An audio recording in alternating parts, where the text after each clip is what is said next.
শ্রী শ্রী নাম চিন্তামণি কিরণকুলিকা।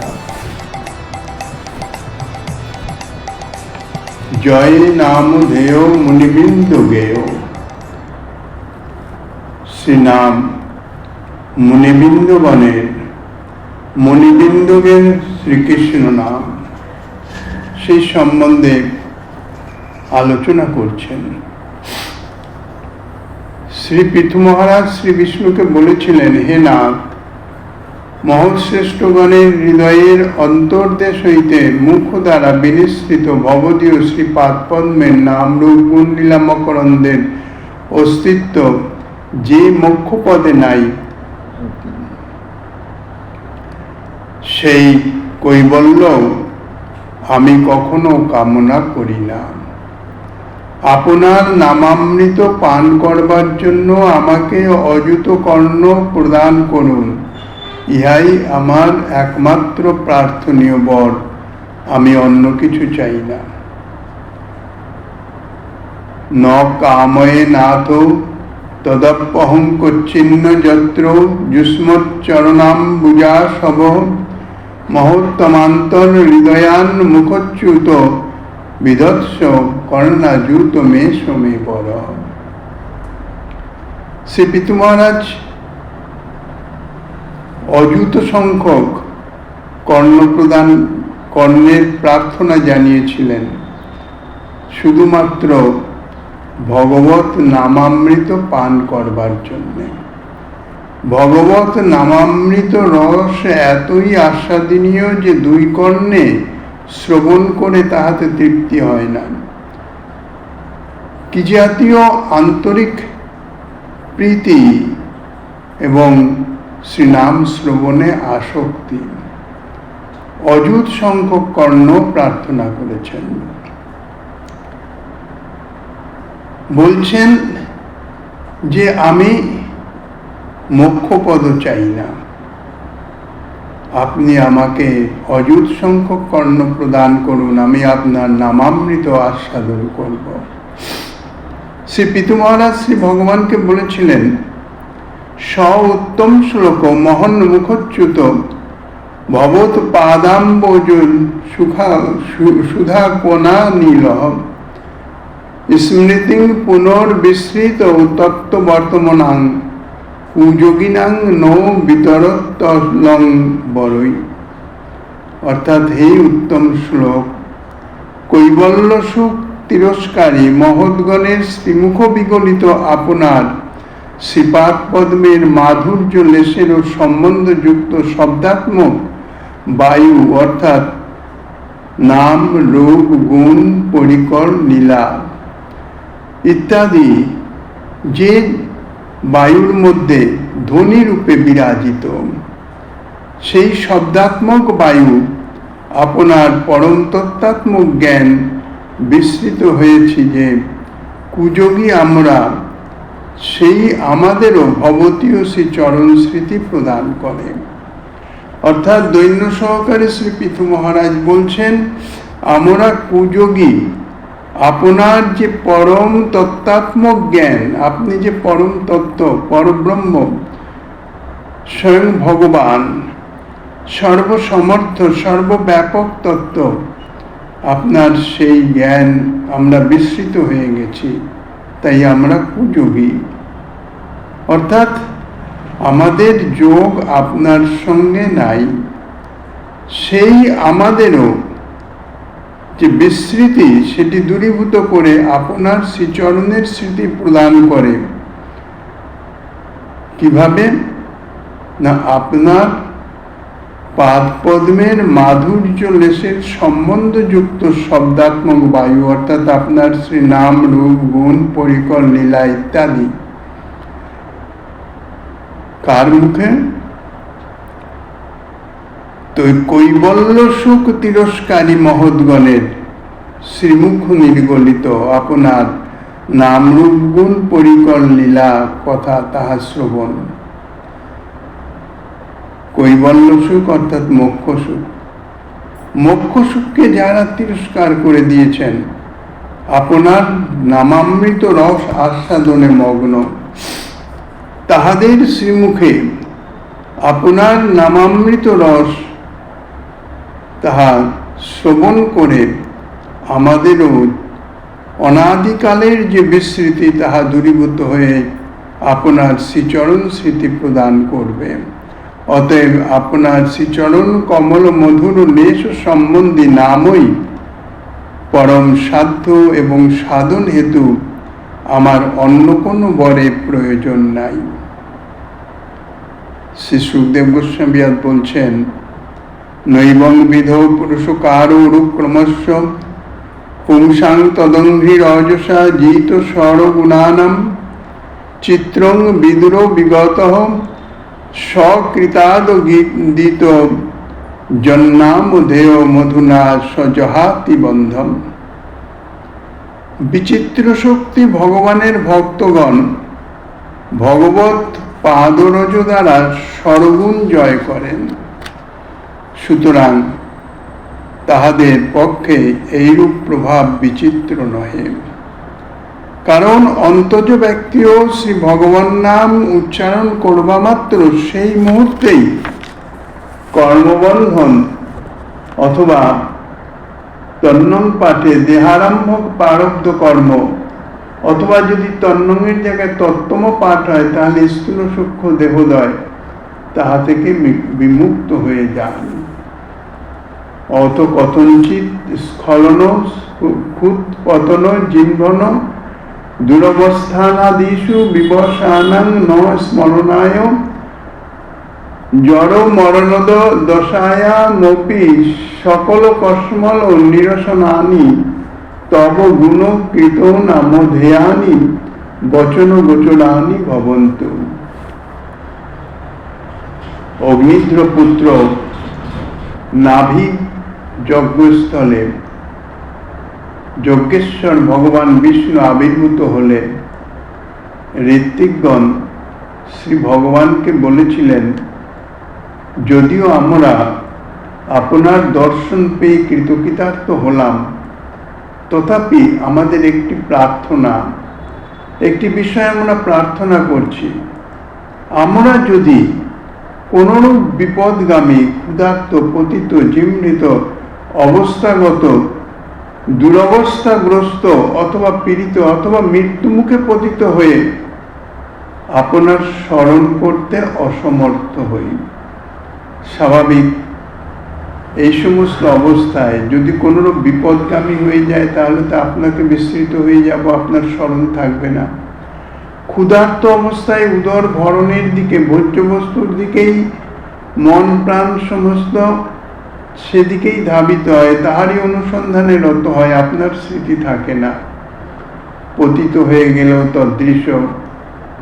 জিহ্বন অবস্থাগত, হাই তুললে তখন তো আর স্মৃতি ঠিক থাকে না, বা কোনো দুরবস্থাগ্রস্ত অথবা অত্যন্ত পীড়িত, এমনকি মৃত্যুমুখে পতিত হওয়ার সময়ও আপনার স্মরণ যদি না থাকে, স্মৃতি যদি না থাকে, স্মরণ করতে অসমর্থ হয়ে যায়, তাহলেও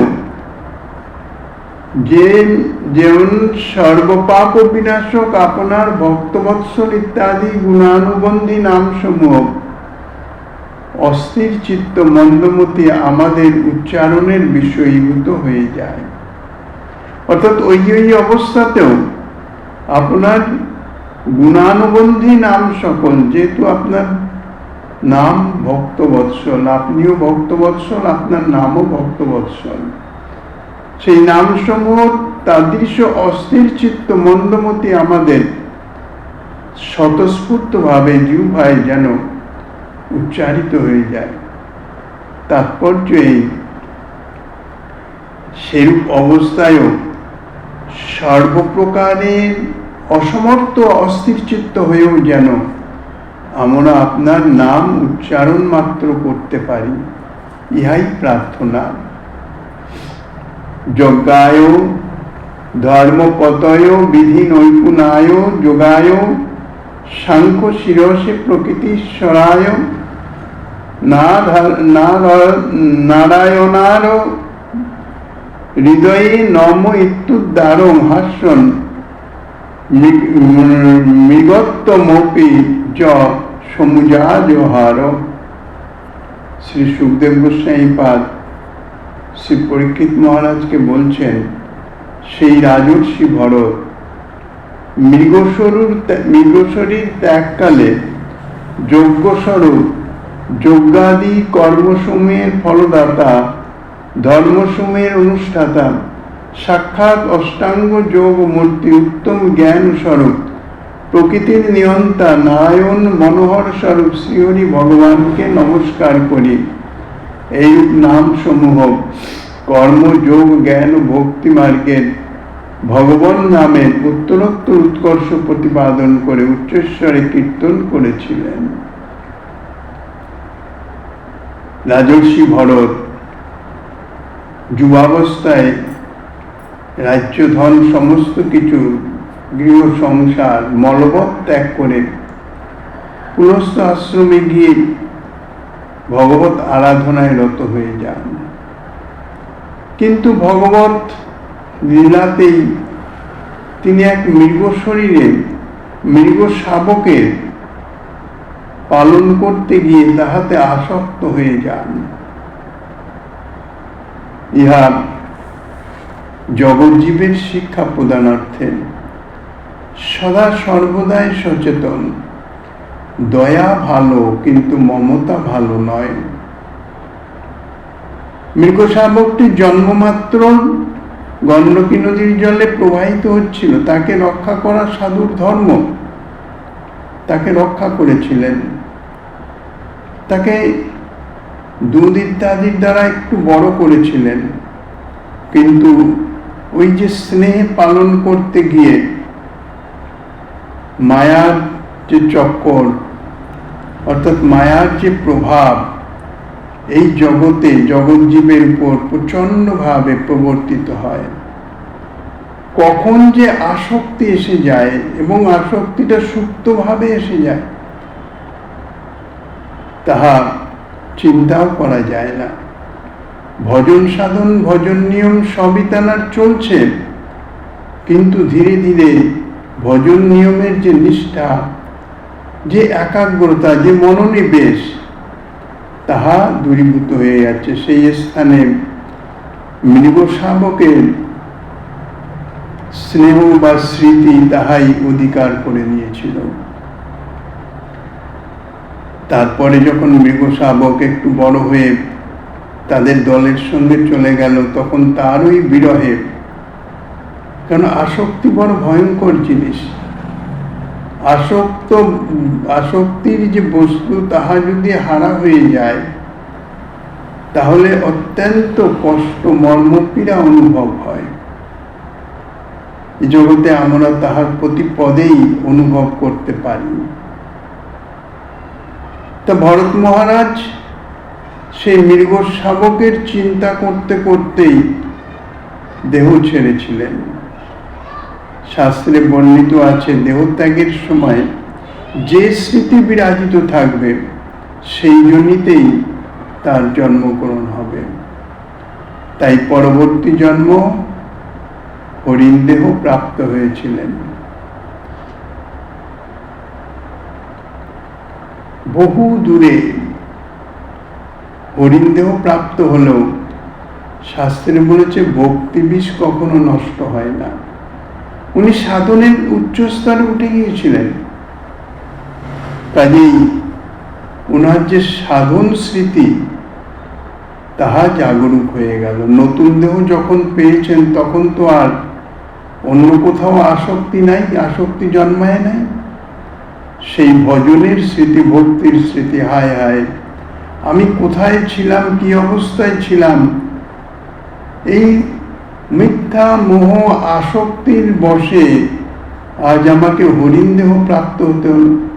আমি তো ভগবত পাদপদ্মে পৌঁছে যেতাম, আমাকে কতটা পিছনে ফেলে দিল, নিচে ফেলে দিল। কালঞ্জর পর্বত থেকে, সেখান থেকে উনি চলে আসেন সেই পূর্ব ভজনের স্থলী। সেখানে মুনি ঋষিগণ তাদের সঙ্গ ইত্যাদি করলেন।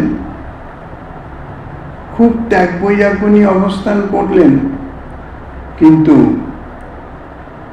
হরিণ দেহতে তো আর ভগবত ভজন হয় না। আর যারা ভক্ত, ভগবত ভজনকারী, ভগবানের প্রীতি সম্পন্ন,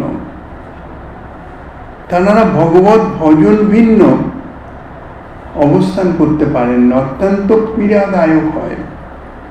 ভগবত সেবাতে যদি অসমর্থ হয় তাহলে অত্যন্ত পীড়া অনুভব করে, কষ্ট অনুভব করে।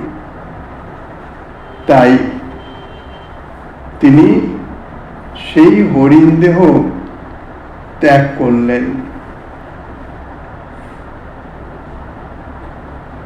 কর্ম, যোগ, জ্ঞান, ভক্তি মার্গের প্রত্যেক মার্গের ভগবত নাম উচ্চারণ। কর্মসমূহের ফলদাতা, ধর্মসমূহের অনুষ্ঠাতা, সাক্ষাৎ অষ্টাঙ্গ যোগমূর্তি, উত্তম জ্ঞান ও স্বরূপ, প্রকৃতির নিয়ন্তা এবং নারায়ণ মনোহর স্বরূপ শ্রীহরি ভগবান, ভক্তি মার্গের ভগবান নাম। এইরূপ সমস্ত নাম সমূহ উচ্চ ঈশ্বরে কীর্তন করতে করতে তিনি হরিণ দেহ ত্যাগ করেছিলেন। ভগবানের ভক্তির সহিত পত্র পুষ্পাদি অর্পণ তো দূরে থাকুক, সুতলে পর্যন্ত যে ভগবানের নামের এক দেশও পুরুষ ক্ষুধা, পতনে, স্খলনাদির সময় অনিচ্ছা সত্ত্বেও গ্রহণ করে অনায়াসে কর্মবন্ধনকে ছেদন করতে পারে। মুমুক্ষুগণ সেই বন্ধন কর্মবন্ধন, কর্মবন্ধনেই তো সংসার প্রাপ্তি, সংসার আসক্তি, সংসার বন্ধন, ইহা কর্মের ফলেই হয়। যে জাতীয় কর্ম করা হয় সেই জাতীয় কর্মের ফল ভোগের নিমিত্ত দেহ প্রাপ্ত হয়। এই জন্য কর্মই হচ্ছে বন্ধনের কারণ। কিন্তু সেই কর্ম যদি ভগবত উদ্দেশ্যে হয় তাহলে তাহার কর্ম থাকে না, তাহা ভক্তি হয়ে যায়। আর ভক্তি ভগবত সেবা প্রাপক, মায়াবন্ধন থেকে মুক্তিকারক। তো মুমুক্ষুগণ সেই বন্ধন, সেই কর্মবন্ধনকে, অর্থাৎ জন্ম মৃত্যুর একমাত্র কারণ যে কর্মবন্ধন, সেই কর্মপাশ, তাহার ছেদনার্থ অষ্টাঙ্গ যোগ, সাংখ্য জ্ঞানাদি ইত্যাদি ক্লেশসমূহ স্বীকার করেন। অর্থাৎ সংসার বন্ধন মুক্ত হওয়ার জন্যে যোগীগণ অষ্টাঙ্গ যোগ সাধনা করেন, যারা জ্ঞানীগণ তারা সাংখ্য জ্ঞানাদি ইত্যাদি তারা কঠোর কৃচ্ছ সাধন তপস্যা করেন, ক্লেশ স্বীকার করেন। জন্নাম শ্রুত মনু কীর্তয়ে দকস্মাদ আত্ম বা যদি পতিত প্রলম্ব নানা হস্তাঙ্গ সপদি নিনাম শেষ মন্নম কং শেষাদ ভগবত আশ্রয়েন মুমুক্ষু। শ্রী সুখদেব বলছেন, যাহার নাম অকস্মাৎ সাধুগুরু মুখে শ্রবণ করে মহাপাতকেও যদি অনুকীর্তন করেন, অর্থাৎ সাধুর মুখে, গুরুমুখে যে নাম উচ্চারিত হলো, অর্থাৎ যে নাম মুখ নির্গলিত, যে নাম শ্রুত হলো, শ্রবণ করলেন, তাহা যদি সে কীর্তন করে, অনুকীর্তন অর্থাৎ মহৎ মুখের যে নাম, সেই নামই যদি পুনরায় অনুবর্তন করেন, কীর্তন করেন, অথবা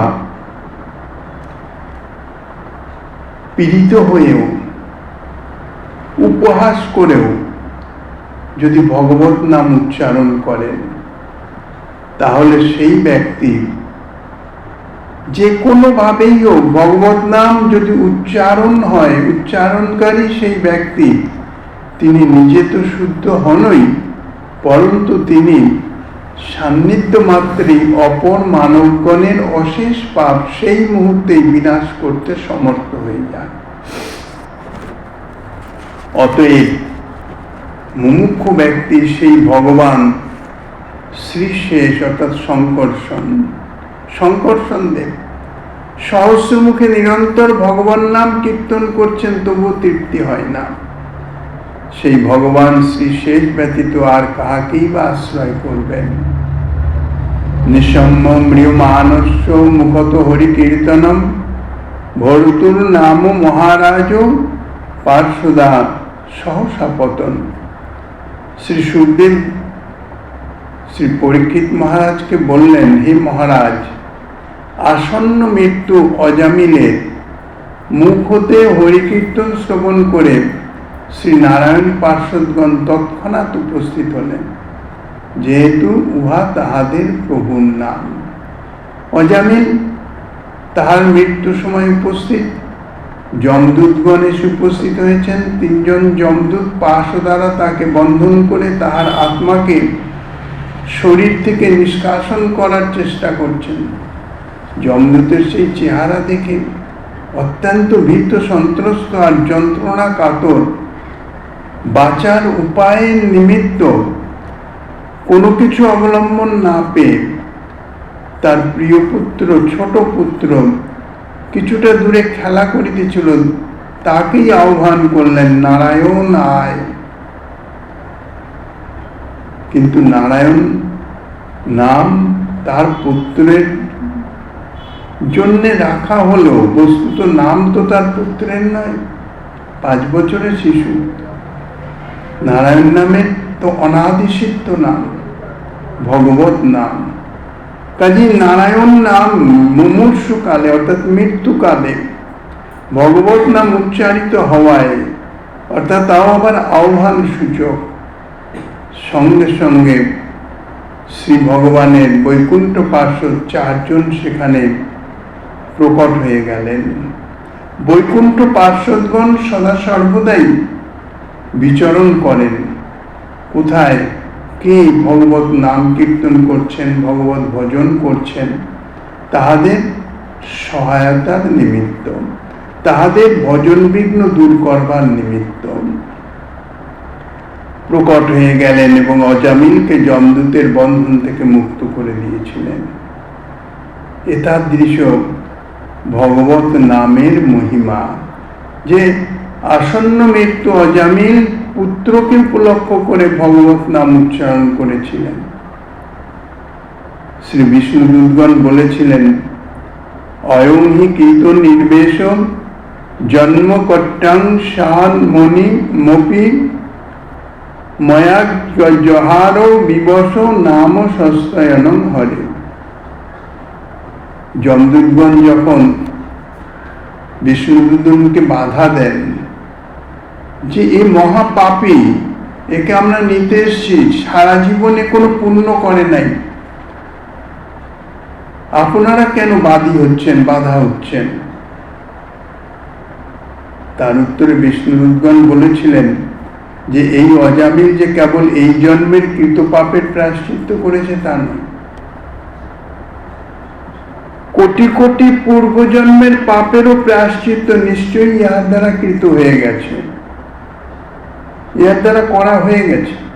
কারণ যমদূতগণ বলেছিলেন এরা এই মহাপাপী অসংখ্য পাপ করেছেন, আর সেই পাপ নিবৃত্তির নিমিত্ত কোনো প্রায়শ্চিত্ত তো করে নাই, তাহলে কি করে নিষ্পাপ হলো?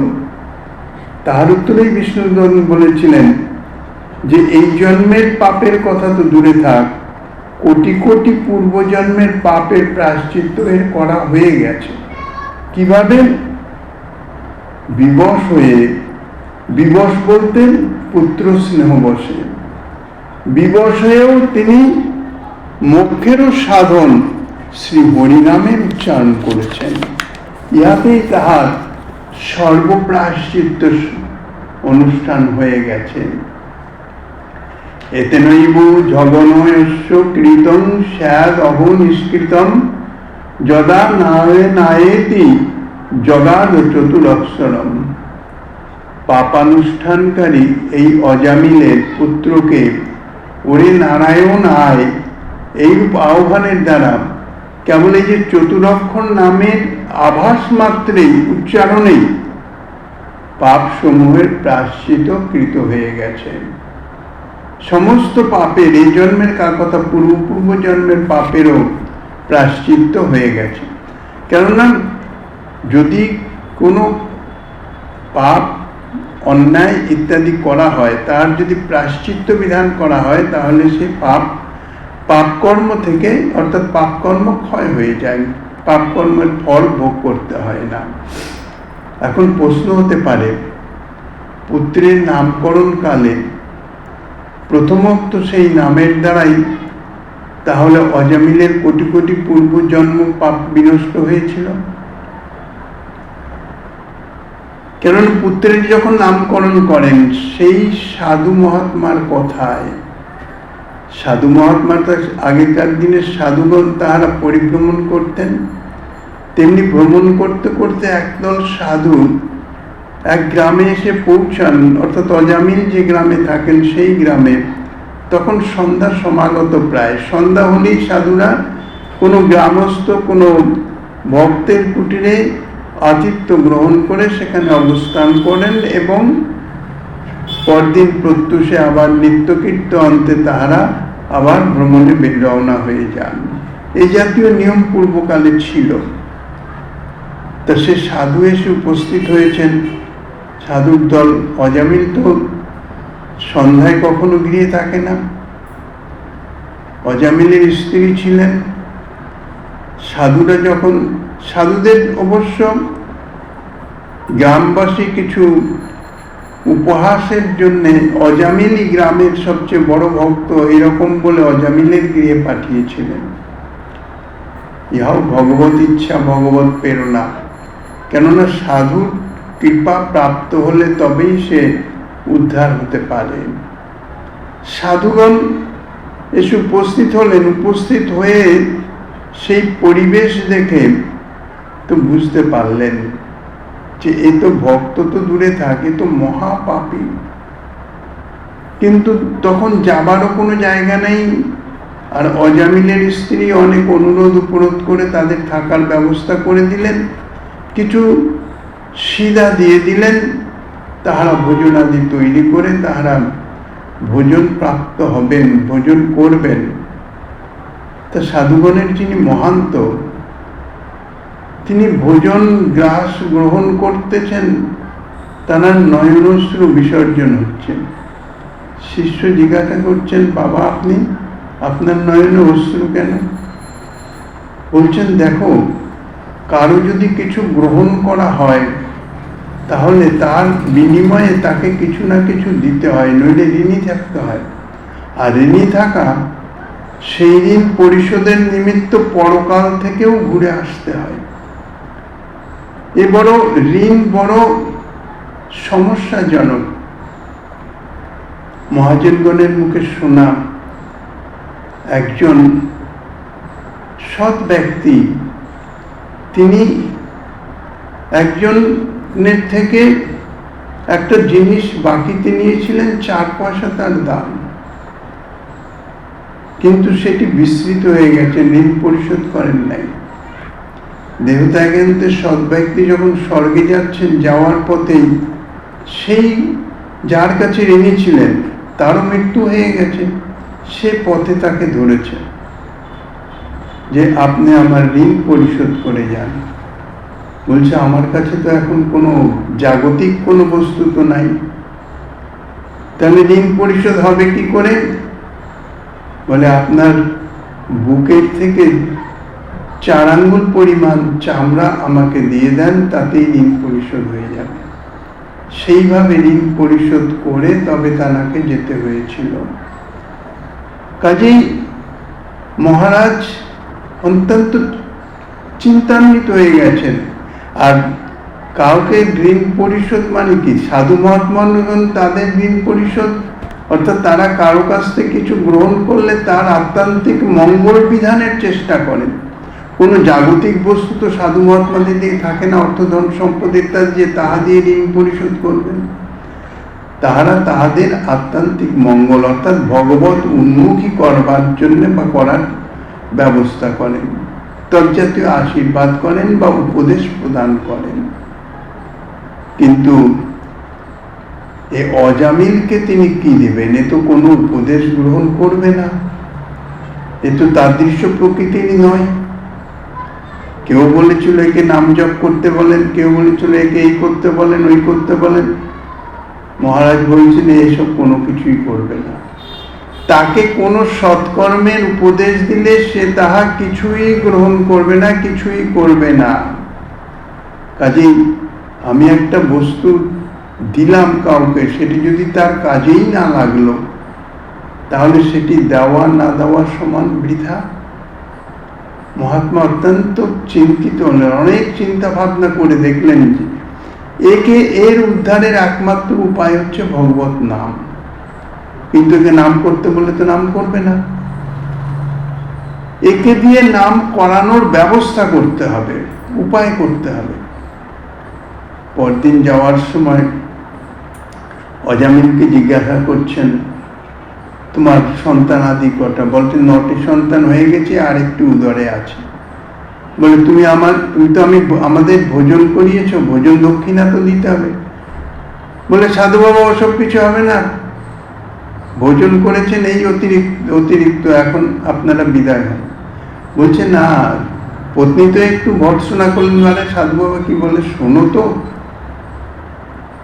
তখন সাধু বাবা বলছেন, কোনো অর্থকরী ইত্যাদি তোমার কাছে চাইতেছি না, তোমাকে একটা কথা বলবো, সেটি তুমি পালন করবে।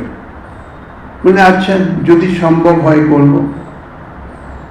তা বলছে তোমার যে পুত্র হবে, দিব্য দৃষ্টিতে মহাত্মা তিনি অনুভব করেছেন যে এর পুত্রই হবে। বলে এই পুত্রের নাম তুমি রাখবে নারায়ণ। কিন্তু মহাপাপী অজামিলের মুখে তো নারায়ণ নাম উচ্চারণ হচ্ছে না।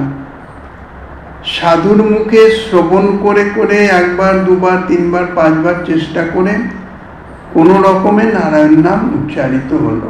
দুজনেই, অজামিল ওর স্ত্রী দুজনেই এ করলেন। সাধু পুনঃ অনুরোধ করে গেলেন, তোমার এই পুত্রের এই নামটি রেখো।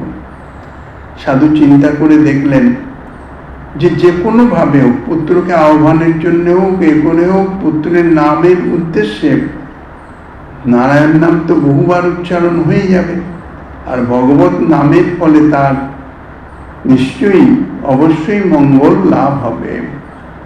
তো এখানে প্রশ্ন হতে পারে যে শেষ সময় মুমূর্ষুকালে নারায়ণ আয় বলে সেই পুত্রকেই ডেকেছেন, তখন বিষ্ণু আবির্ভূত হয়েছেন আর বলছেন তার সমস্ত প্রায়শ্চিত্ত হয়ে গেছে। কিন্তু যখন প্রথম নারায়ণ নাম করেছিল, পুত্রকে নামকরণের সময়,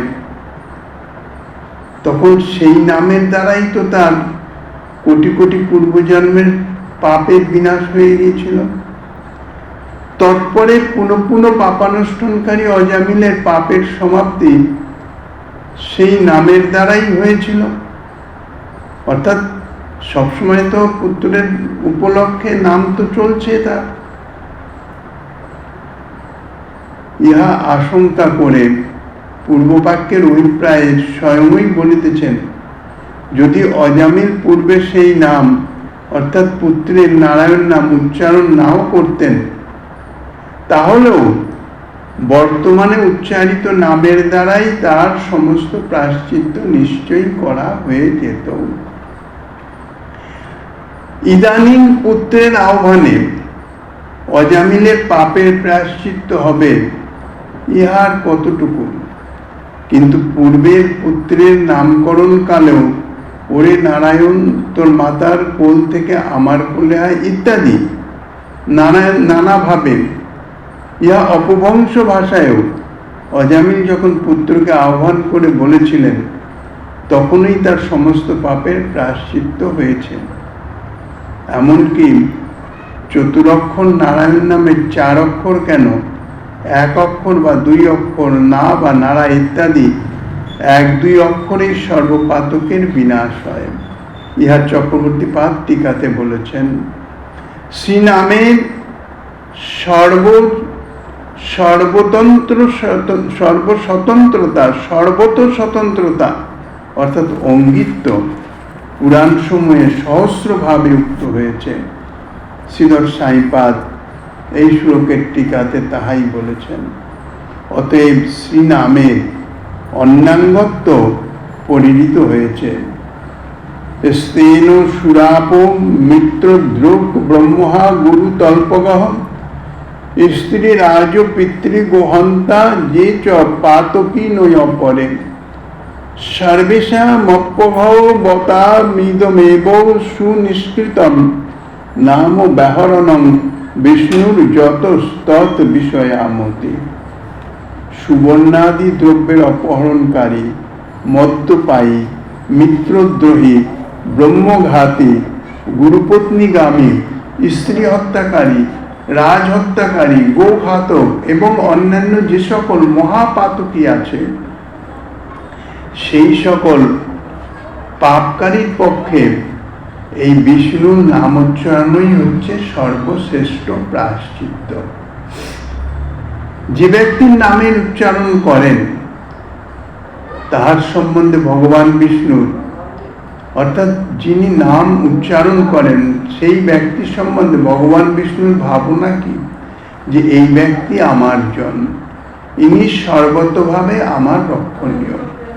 এই ভাব ভগবান বিষ্ণুর হৃদয়ে বিদ্যমান থাকে।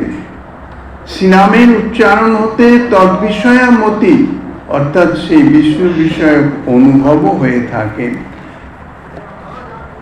ন নিষ্কৃতৈরুদিতৈর ব্রহ্মবাদিভিঃ তথা বিশুদ্ধত্বো ভবানো ব্রতাদিভিঃ যথা হরের নাম পদৈরুদাহৃতৈ তদুত্তম শ্লোক গুণোপলম্ভকম। শ্রী বিষ্ণুদূতগণ যমদূতগণকে বলছেন শ্রীহরির নামরূপ পদসমূহের দ্বারা অথবা সাঙ্কেত্য প্রভৃতি নামের চিহ্নমাত্র সমূহের দ্বারা কিংবা নারায়ণ আদি নামের একটি মাত্র শব্দের দ্বারাই, এমনকি অর্থ উপলব্ধির কোনো উপেক্ষা না রেখেই পাপী যেরূপ বিশুদ্ধতা লাভ করে, মনু প্রভৃতির অথবা বেদের কর্মকাণ্ডবাদী ঋষিগণের বিহিত ব্রত আদি প্রায়শ্চিত্ত সমূহের দ্বারা সেইরূপ নির্মলতা লাভ করে না। পাপ কর্ম করলে শাস্ত্রে তো প্রায়শ্চিত্ত বিধান আছে, সেই সমস্ত প্রায়শ্চিত্ত ব্রত নিয়ম ইত্যাদি পালন করলেও তাদৃশ শুদ্ধতা প্রাপ্ত হন না যতটা শুদ্ধতা প্রাপ্ত হন ভগবত নামে। ভগবত নামের কোনো অর্থ উপলব্ধির অপেক্ষাই নাই। নামের একটু চিহ্ন মাত্র, একটা অক্ষর বা দুটো অক্ষর ইত্যাদির উচ্চারণের মাধ্যমেও তাদৃশ প্রায়শ্চিত্ত সমূহের ফল প্রাপ্ত হয়ে যান, অর্থাৎ সর্বপাপ মুক্ত হয়ে যান। শ্রীহরির নামরূপ পদের উচ্চারণ পাপ শোধন করেই ক্ষান্ত হয় না। প্রায়শ্চিত্ত বিধান করলে কি হয়, তাহাতে পাপ দূরীভূত হয়ে যায়, পাপ নষ্ট হয়ে গেল, ক্ষয় হয়ে গেল। কিন্তু ভগবত নাম উচ্চারণে শুধু যে পাপ নষ্ট হয়ে যাচ্ছে তা নয়, অধিকন্তু একটি নামেরই পরবর্তী উচ্চারণ সমূহ উত্তম শ্লোক ভগবানের গুণ সমূহের অনুভব হেতু হয়, অনুভব করিয়ে দেয়। অর্থাৎ ভগবত নাম যে নিরন্তর করার বিধান, প্রথম নামেই তো সে পাপ সমূহ থেকে মুক্ত হয়ে যাচ্ছে, দ্বিতীয় নাম থেকে ভগবানের গুণ সমূহ ধীরে ধীরে ধীরে ধীরে তার অনুভবে আসবে। অথৈনং মাপনয়ত পিতা শেষাগ নিষ্কৃতম যদসৌ ভগবান নাম ম্রিয়মান সমগ্রহিত। শ্রী বিষ্ণুগণ আরো বলছেন, এই অজামিল ম্রিয়ম্লান হয়ে, অর্থাৎ মৃত্যুকালে যন্ত্রণা কাতর আপৎকালীন অবস্থায়, মহা বিপদে পতিত অবস্থায় ভগবানের নাম সম্পূর্ণরূপে আবৃত্তি করেছেন। অর্থাৎ শ্রীনামের একটা অক্ষর দুটো অক্ষর উচ্চারণ করলেই যথেষ্ট, কিন্তু এ সম্পূর্ণ নারায়ণ নাম উচ্চারণ করেছেন। হরিনাম সর্বকালে উচ্চারণ করলেই ফল পাওয়া যায়, কিন্তু মরণকালে সকলের দৈন্যদয় হয়। অর্থাৎ মৃত্যুকালে একটা মৃত্যু যন্ত্রণা আছে, তখন তার যে অহংকার অভিমান সেগুলি অনেকাংশে দূরীভূত হয়ে যায়। চিত্তে একটা দৈন্যতা, একটা কাতরতা এসে উপস্থিত হয়।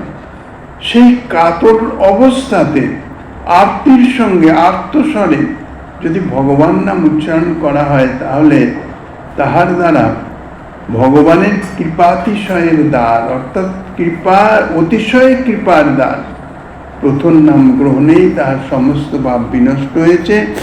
মৃত্যুকালে পুনরায় আবৃত্তি করেছেন।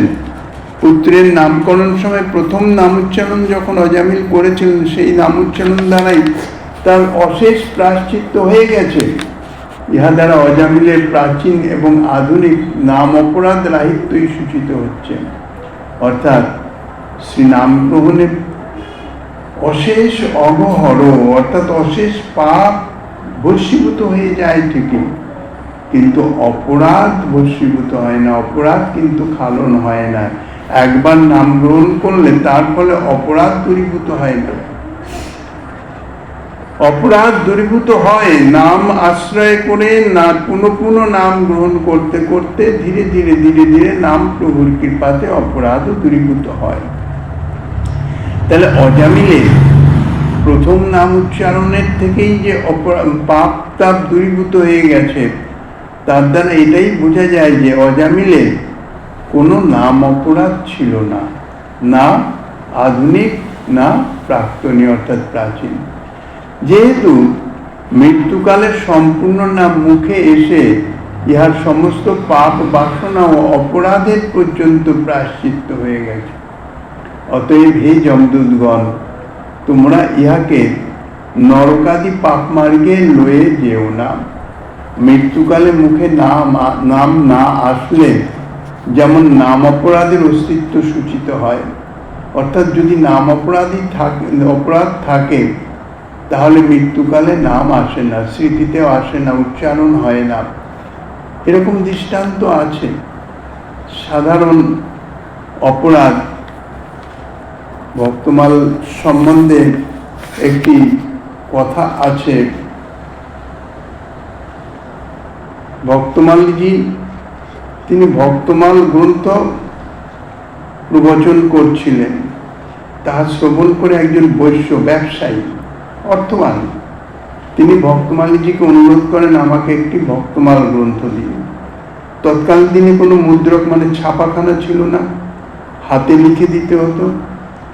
তখন জিজ্ঞাসা করলেন আপনি কি করবেন ভক্তমাল গ্রন্থ দিয়ে? কারণ সাধারণত ইহারা যারা অধ্যয়ন অধ্যাপনা করেন, যাহারা প্রবচন করেন, তাহাদের জন্য ঠিক আছে, আপনি কি করবেন ভক্তমাল গ্রন্থ দিয়ে?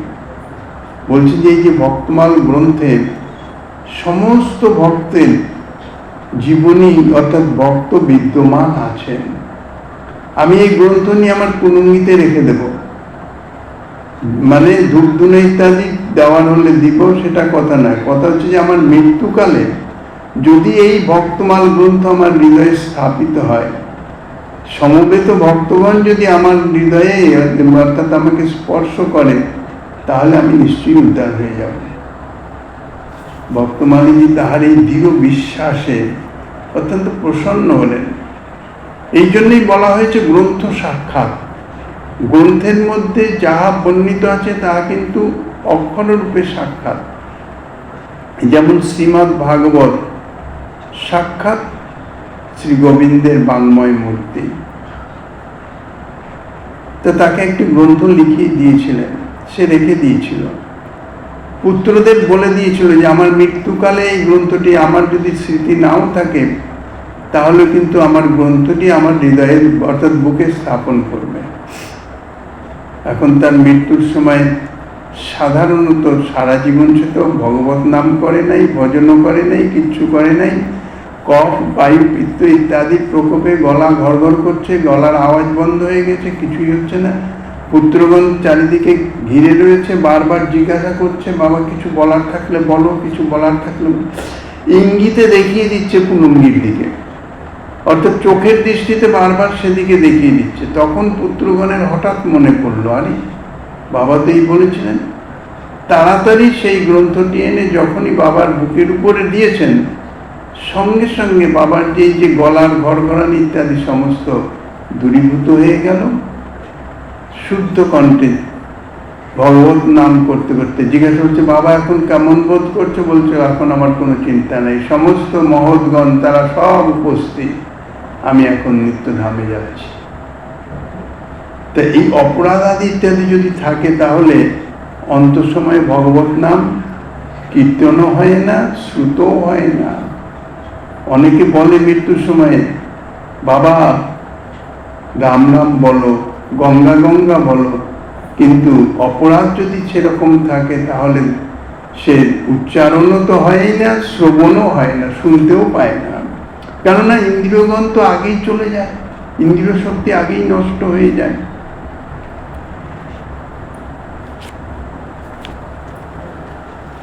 বিষ্ণুদত্তগণ বলছেন, সাংকেতং পরিহাসং বা স্তবং হেলনমে বা বৈকুণ্ঠ নাম গ্রহণ মশেষাগ হরং বিদু। ইতিপূর্বে বলেছেন যে ইহার সমস্ত পাপ বাসনা অপরাধ পর্যন্ত প্রায়শ্চিত্ত হয়ে গেছে। অতএব হে যমদূতগণ, তোমরা ইহাকে নরকাদি পাপ মার্গে লয়ে যেও না। মৃত্যুকালে মুখে নাম আসলে, নাম যদি উচ্চারিত না হয়, যেমন নাম অপরাধের অস্তিত্ব সূচিত হয়, তদ্রূপ সেই সময় নামের উদয় হলে তাহলে বুঝতে হবে যে তাহার মধ্যে নাম অপরাধ নাই, নাম অপরাধের অভাবই জানতে হবে। বিশ্বনাথ চক্রবর্তীপাদ এই শ্লোকের টিকা ইহাই বলেছেন। বিষ্ণুদূতগণ বলছেন, হে যমদূতগণ, তোমরা বলতে পারো অজামিল তো পুত্রের নাম গ্রহণ করেছেন, ভগবানের নাম তো গ্রহণ করেন নাই, ভগবানকে তো ডাকেন নাই। তাহলে শ্রবণ করো, অন্য বস্তুকে লক্ষ্য করেই হোক, পরিহাস করেই হোক, কিংবা গীতালাপ আদি পূরণার্থেই হোক, আহার বিহার নিদ্রা হাইতোলা ইত্যাদি ব্যাপারে অযত্ন বশেই হোক, বৈকুণ্ঠ নামের উচ্চারণ পাপ বাসনা পর্যন্ত সর্বপাপ নাশক। পতিত স্খলিত ভগ্ন সন্দষ্ট স্তপ্ত আহত হরিতব সেনাহ পুমান নার হতি যাতনা। বিষ্ণুদূতগণ আরো বলছেন নাম মহিমায় যে উচ্চস্থান হতে পতিত, পথে গমন করতে করতে স্খলিত, ভগ্নগাত্র, সর্পাদি দ্বারা দংশিত, জরাদি দ্বারা পীড়িত, দণ্ডাদি দ্বারা আহত, উপস্থিত দুঃখ লাঘবের ইচ্ছায় সাংকেতাদির ন্যায় ফল হয়।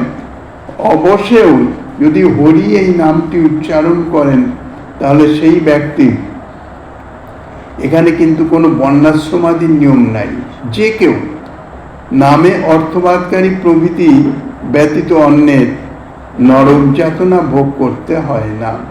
নামের অর্থবাদকারী মানে সে নাম অপরাধী, নাম অপরাধী ব্যতীত তাহাদের এই ফলগুলি হয়।